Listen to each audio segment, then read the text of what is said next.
Hello everyone, welcome back to the channel. यदि आपकी income 7 lakh के ऊपर क्रॉस करती है फाइनेंशियल ईयर 23 और 24 में, तो आपको असेसमेंट ईयर 24 और 25 में आईटीआर फाइल करते समय जीरो टैक्स पे करना होगा। तो इस वीडियो में एक प्रॉपर कैलकुलेशन हम करेंगे जिससे कि आपको ये क्लियर हो सके कि कौन सी इनकम पे आपको कितना टैक्स पे करना होगा। आईटीआर फाइल करते समय आपके 5 सोर्सेज से इनकम काउंट किए जाते हैं।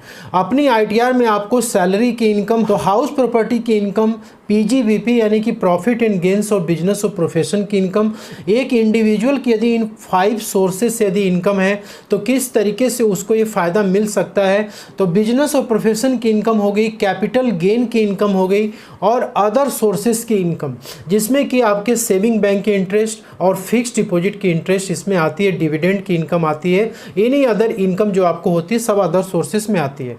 तो आपके इन 5 सोर्सेज से इनकम आपको अपने आईटीआर में दिखानी पड़ती है, ठीक है, और उसके अकॉर्डिंग ही आपको आईटीआर फॉर्म भी अपना चूज करना पड़ता है। ऐसे में क्वेश्चन ये आता है कि यदि आपको इन सोर्सेज से इनकम हो रही तो उसका टैक्स किस तरीके से आपको पे करना पड़ेगा। इसमें जो कैपिटल गेन की इनकम होती है उसमें स्पेशल रेट से भी टैक्स पे करना होता है और स्लैब रेट से भी पे करना होता है। स्पेशल रेट में आप 10 से लेकर 20% तक के रेट हैं, जिसमें कि शॉर्ट टर्म कैपिटल गेन और लॉन्ग टर्म कैपिटल गेन दोनों के ही रेट्स इसमें शामिल हैं।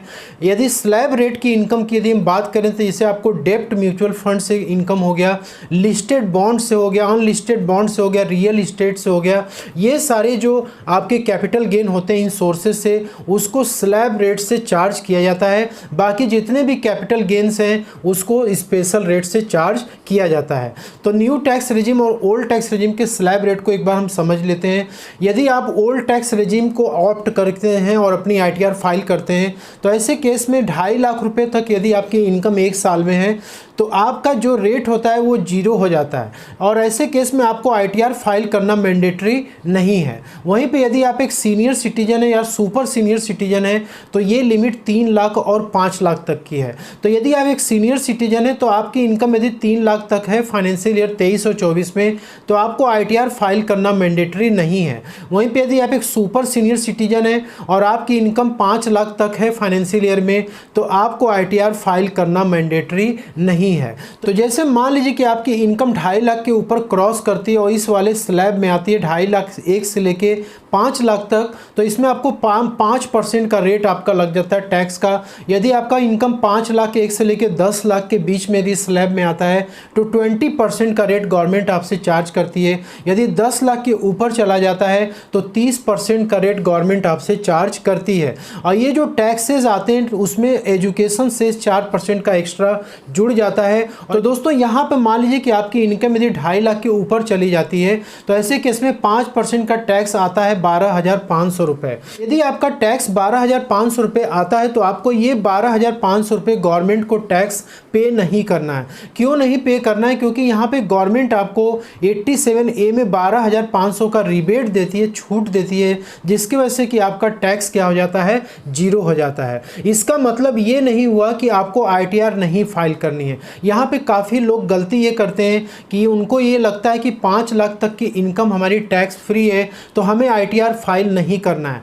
ऐसा बिल्कुल भी नहीं। आईटीआर फाइल नहीं करने के लिए ये लिमिट दी गई है आपको, 2.5 लाख, 3 लाख और 5 लाख की लिमिट दी गई है। इसके ऊपर यदि जाएगा तो आपको आईटीआर फाइल करना पड़ेगा, अपनी इनकम गवर्नमेंट को रिपोर्ट करनी पड़ेगी। गवर्नमेंट के ऊपर है कि आपके इनकम को देखते हुए गवर्नमेंट आपको रिबेट देती है या नहीं देती है। वहीं पे यदि न्यू टैक्स रेजिम की यदि हम बात करें तो यहाँ पे देख सकते हैं कि 3 लाख रुपए तक पे जीरो रेट है, यानी कि 3 लाख तक यदि आपकी इनकम है फाइनेंशियल ईयर में, यदि आप एक नॉर्मल सिटीजन है, सीनियर सिटीजन है या फिर सुपर सीनियर सिटीजन है, तो तीनों के लिए एक ही लिमिट यहाँ पे दी गई है। 3 लाख के ऊपर यदि इनकम आपकी जाती है 3 लाख 1 से लेके 6 लाख के बीच में तो 5% का रेट आपको पे करना पड़ेगा। यहाँ पे इस स्लैब में 3 लाख रुपए का डिफरेंस है, ठीक है, हर एक स्लैब में 3 लाख का डिफरेंस है और उसके अकॉर्डिंग यहाँ पे 5% का डिफरेंस है हर एक स्लैब में, ठीक है, बहुत ज़्यादा डिफरेंस नहीं है यहाँ पे रेट को लेके।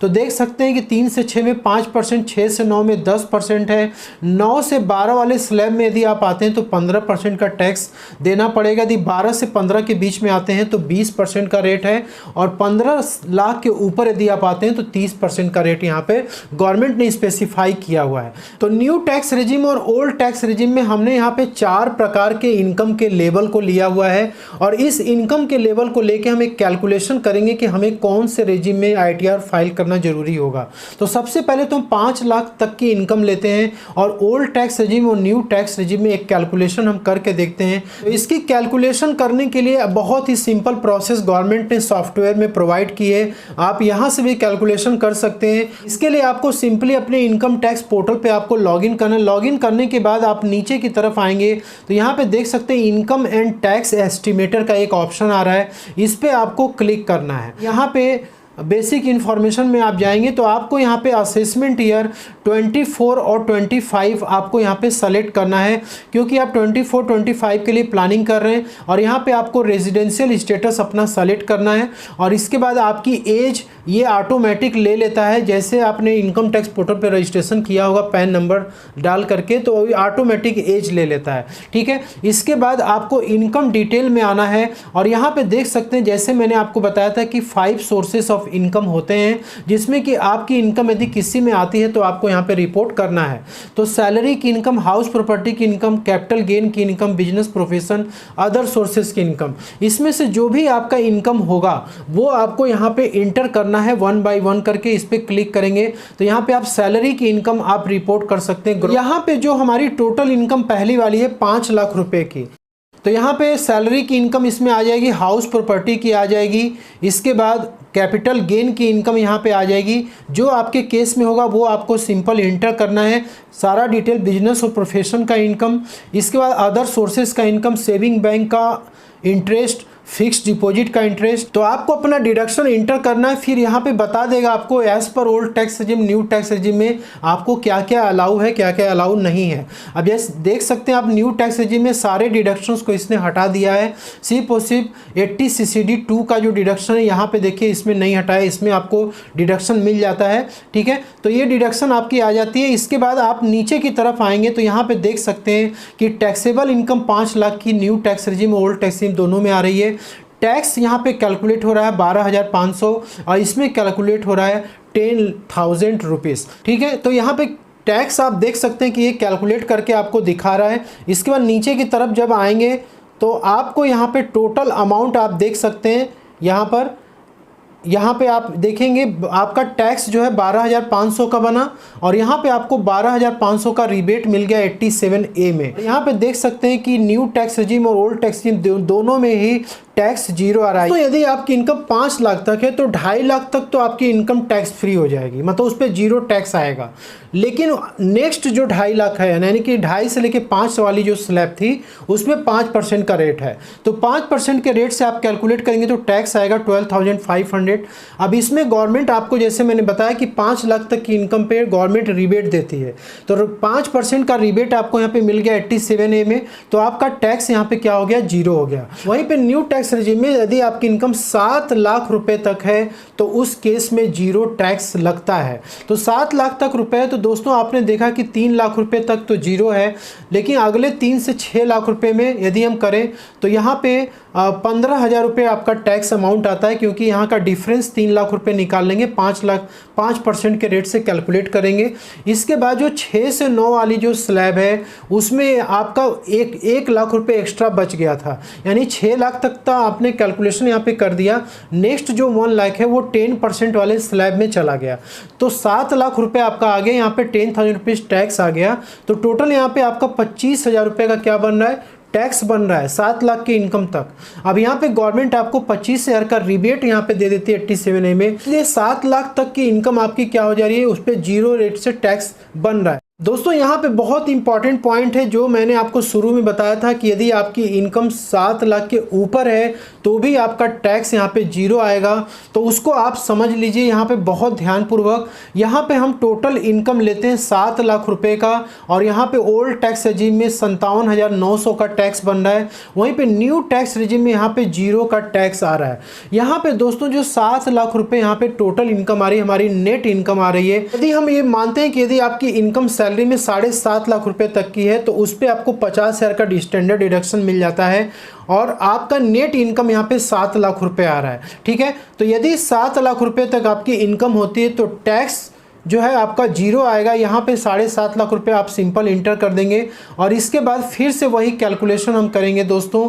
तो यहाँ पे जब कैलकुलेशन आप करेंगे तो आपके सामने दोनों ही ऑप्शन देखने को मिलेगा। तो यहाँ पे नीचे की तरफ जब आप आएंगे तो यहाँ पे आप देख सकते हैं कि टोटल टैक्स रिबेट के पहले 52,500 आ रहा है और इसमें 25,000 का टैक्स आ रहा है। लेकिन यहाँ पे देख सकते हैं आपको रिबेट मिल रहा है 87A में 25,000 रुपये का। आपका जो टैक्स बन रहा है न्यू टैक्स रिजिम में वो जीरो बन रहा है। असेसमेंट ईयर 24-25 में गवर्नमेंट ने एक चेंजेस किया है कि यदि आपकी इनकम 7 लाख के ऊपर क्रॉस करती है तो आपका जो टैक्स बनेगा वो स्लैब रेट से बनेगा। मतलब कि आप वहाँ पर 3 से 6 वाले पे भी टैक्स कैलकुलेट होगा, 6 से 9 वाले पे भी कैलकुलेट होगा। ऐसे केस में आपका जो भी टैक्स अमाउंट होगा वो काफ़ी ज़्यादा आएगा। तो गवर्नमेंट आपसे ये कहती है कि यदि 7 लाख के ऊपर आपकी इनकम क्रॉस करती है तो उस केस में आपको जो एक्चुअल टैक्स आपका कैलकुलेट है वो आपको नहीं देना है। आपकी इनकम जितनी इंक्रीज़ की है, जैसे आपका 7,01,000 रुपये, लेट सपोज यहाँ पे 7,01,000 रुपये आपकी इनकम हो गई और इस पर टैक्स बन के आ रहा है 25,100 रुपये। तो 1,000 रुपये केवल यहाँ पे इंक्रीज करने की वजह से आपका टैक्स यहाँ पे कितना आ रहा है, 25,100 आ रहा है। यहाँ पे 7 लाख तक की इनकम पे तो जीरो टैक्स आ रहा है। इसलिए 1,000 रुपये पे यदि इतना टैक्स आ रहा है तो गवर्नमेंट आपसे यही कहती है कि आप हमें 25,100 रुपये टैक्स मत दो। आप सिर्फ और सिर्फ जितनी इनकम आपकी ये बढ़ रही है 1,000, वही टैक्स आप हमको दे दो और इसमें एजुकेशन सेस वगैरह जुड़ जाएगा जो आपको गवर्नमेंट को पे करना पड़ेगा। रिमेनिंग जो आपका हो जाएगा वो मार्जिनल रिलीफ हो जाएगा। तो ये मार्जिनल रिलीफ भी आपको 87A में ही आपको देखने को मिलता है। लेकिन ये जो आपका 7 लाख के ऊपर जो इनकम इंक्रीज हो रहा है जिसपे कि गवर्नमेंट आपको मार्जिनल रिलीफ दे रही है, इसकी भी एक लिमिट है, एक ब्रेक इवन पॉइंट है जहां पे वो जा करके खत्म हो जाएगा। ठीक है, उस केस में फिर आपको स्लैब रेट से जो टैक्स आप देते हैं वही आपके लिए फायदेमंद होगा।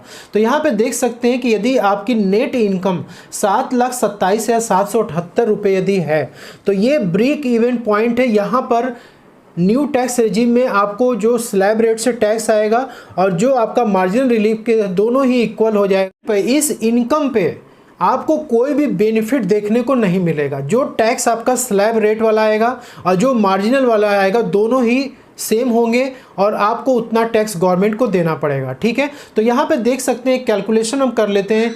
जैसे यहाँ पे ओल्ड टैक्स रेजिम में 64,020 रुपीज़ का आ रहा है और इसमें 30,630 रुपीज़ का टैक्स आ रहा है। इसे भी हम सेम प्रोसेस से कैलकुलेट कर लेते हैं। यहाँ पे जैसे मान लीजिए कि हम सैलरी हेड में इनकम इंटर करते हैं, हमें यहाँ पे 7,77,778 की इनकम यहाँ पे इंटर करनी है जिससे कि हमारी ये नेट इनकम 7,27,778 आ जाए। ठीक है, ये इनकम हमारी इंटर हो जाती है। इसके बाद यहाँ पे आप कैलकुलेशन देख सकते हैं कि न्यू ओल्ड टैक्स रेजिम में तो जो आपका टैक्स बन रहा है वो आपको देना पड़ेगा, लेकिन न्यू टैक्स रेजिम में आप देख सकते हैं कि आपका 7 लाख के ऊपर क्रॉस किया है इनकम 27,778 रुपये। तो गवर्नमेंट आपसे ये कहती है कि आप 27,778 रुपये हमको दे दो, जो एक्चुअल टैक्स है वो मत दो। लेकिन आप यहाँ पे देखिए कि आपका एक्चुअल टैक्स भी 27,778 रुपये ही आ रहा है। तो ऐसे केस में आपको कोई भी बेनिफिट इस लेवल ऑफ इनकम पे देखने को नहीं मिलेगी। तो यहाँ पे देख सकते हैं 27,777 रुपये आपको टैक्स पे करना पड़ेगा और एजुकेशन सेस आपको यहाँ पे देख एजुकेशन सेस 4% का ऐड हो जाता है और यहाँ पे आपका जो टोटल टैक्स आएगा वो 30,630 आएगा और ओल्ड टैक्स रेजिम में आपको इतना टैक्स पे करना पड़ेगा। अब यहाँ पे ये जो इंटरेस्ट 234B 234C का ये जो है एडवांस टैक्स की वजह से आ रहा है, क्योंकि 10,000 के ऊपर यदि टैक्स चला जाएगा तो आपको एडवांस टैक्स पे करना होगा। इसके बाद यदि आपकी इनकम होती है 7,30,000 नेट इनकम यदि आती है न्यू टैक्स रेजिम में, ओल्ड टैक्स रेजिम में आएगी तो आपको इतना टैक्स देना पड़ेगा। और न्यू टैक्स रेजिम में मैं बात करूं तो यहाँ पर आपको एक कैलकुलेशन मैं यहाँ पे दिखाना चाहूँगा। तो यदि न्यू टैक्स रेजिम में आपका इनकम 7,30,000 है तो टैक्स आपका स्लैब रेट के अनुसार 30,880 रुपीज़ आ रहा है। यदि आप मार्जिनल रिलीफ के थ्रू जाएंगे तो 30,000 रुपये तो गवर्नमेंट आपसे बोलती है कि आप हमें टैक्स दे दीजिए और 30 जितनी इनकम आपकी इंक्रीज़ की हुई, यदि इस 30,000 पे आप एजुकेशन सेस 4% लेंगे, इंटरेस्ट लेंगे, तो आपका यहाँ पे टोटल टैक्स आएगा 33,267। लेकिन नॉर्मल रेट से यदि आप कैलकुलेट करेंगे स्लैब रेट से, तो आपका टैक्स आया 30,880। ऐसे केस में आपको मार्जिनल रिलीफ में 2,387 रुपीज़ का लॉस हो जाएगा। तो यहाँ पे आपको बेनिफिट देखने को नहीं मिलेगा। इस स्लैब रेट को आपको ध्यान रखना है कि यहाँ पे आपकी मार्जिनल रिलीफ 0 हो जाती है, इसके बाद आपकी इनकम क्रॉस करेगी तो आपको स्लैब रेट से ही टैक्स देने में फ़ायदेमंद रहेगा। ठीक है, तो दोस्तों मेरा जो मेन मोटिव ये था कि आपकी इनकम 7 लाख के ऊपर भी है तो टैक्स 0 आएगा। उसका सिर्फ और सिर्फ ये था कि यदि आपकी इनकम 7.5 लाख तक की है तो ऐसे केस में 50,000 रुपये का डिडक्शन यदि आपको मिलता है और आपका कोई भी डिडक्शन नहीं है न्यू टैक्स रिजीम में, तो आपका जो टैक्स आएगा वो 0 आएगा। तो यहाँ पे आपको मार्जिनल रिलीफ का भी लेवल ऑफ इनकम पता चल गया और 0 टैक्स का भी आपको लेवल ऑफ इनकम पता चल गया। यदि आपको कोई डाउट है तो पूछ सकते हैं। तो मिलते हैं अगले नेक्स्ट वीडियो में, तब तक के लिए जय हिंद, जय Bharat. Thank you so much for watching this.